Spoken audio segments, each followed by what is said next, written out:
ஆண்டவர் எனக்கு நாவை பரிசாக கொடுத்தார், அதை கொண்டு நான் அவரை புகழ்வேன். சீராக்கு புத்தகம் 51வது அதிகாரம் 22வது வசனம். நாவழியா நற்றவரான பதுவை அந்தோணியாறு சபையில ஒரு குருவானவர் இருக்கிற நான் சொல்றேன், இந்த உலகத்துல எதை வேணாலும் நம்ம அடக்கிடலாம், எல்லாவற்றையும், எல்லா மிருகங்களையும், யாரை வேணாலும் அடக்கி விட முடியும்.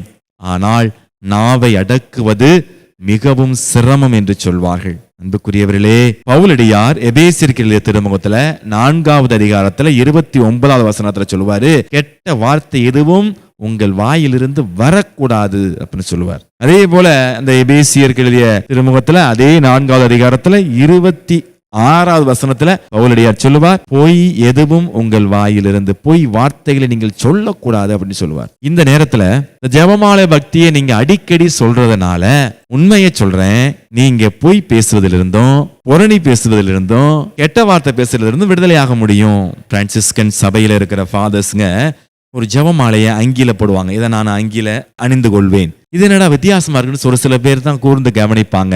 7-10 இருக்கும். இதுல 7 தேவ ரகசியங்கள், 2 அருளுந்தமரின்னு சொல்லி 72 ஜெபமாலை. இது பிரான்சிஸ்கன் கிரவுன் ரோசனி, பிரான்சிஸ் அசிசியாரால் ஏற்படுத்தப்பட்டது. நல்லா கவனிச்சுக்கோங்க. அசிசியாருடைய கருத்தின்படி 72 வருடங்கள் அன்னை மரியாள் இந்த பூமியில் வாழ்ந்தார்கள். அதன் பிறகு உடலோடும் ஆன்மாவோடும் எடுத்துக் கொள்ளப்பட்டார்கள் என்பதுதான் அசிசியார் நம்பினது.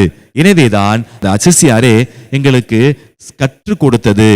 இந்த 72 அருள் நிறைந்த மரியை கொண்ட இந்த ஜெபமாலைய, பிரான்சிஸ்கன் ஜெபமாலைய ஏன் சொல்ல கற்றுக் கொடுத்தாருன்னா, எங்களுடைய சகோதரர்களுக்கு இடையே நாங்கள் 2 நபர்களாக வேலை செய்ய போனாலும் சரி, அல்லது பயணத்திற்காக அல்லது பணிக்காக போதிக்க செல்லும் பொழுதும் சரி, நாங்கள் புரணி பேசாமல் இருக்க வேண்டும், மாறாக ஜெபிக்க, அந்த புரணி பேசுவதிலிருந்து விடுதலையாக வேண்டும் என்றால் இந்த தொடர் ஜெபமாலையை நாங்கள் ஜெபிக்க வேண்டும் என்று கற்றுக் கொடுத்து இருக்கிறார். இந்த தொடர் ஜெபமாலைய நீங்க பாத்தீங்கன்னா அருங்கொடை இல்லத்துல மக்களுக்கு தியானம், உள்ளிருப்பு தியானம் நடக்கிறப்ப நான் உண்மையிலேயே கண்டு ஆச்சரியப்பட்டது.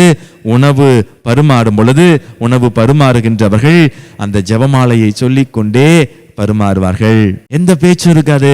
அன்புக்குரியவர்களே, நாவடக்கம் கொண்டவர்களாக புரணி பேசாமல் இருக்க, பொய் பேசாமல் இருக்க, கெட்ட வார்த்தை பேசாமல் இருக்க ஜெபமாலை ஜெபியுங்கள்.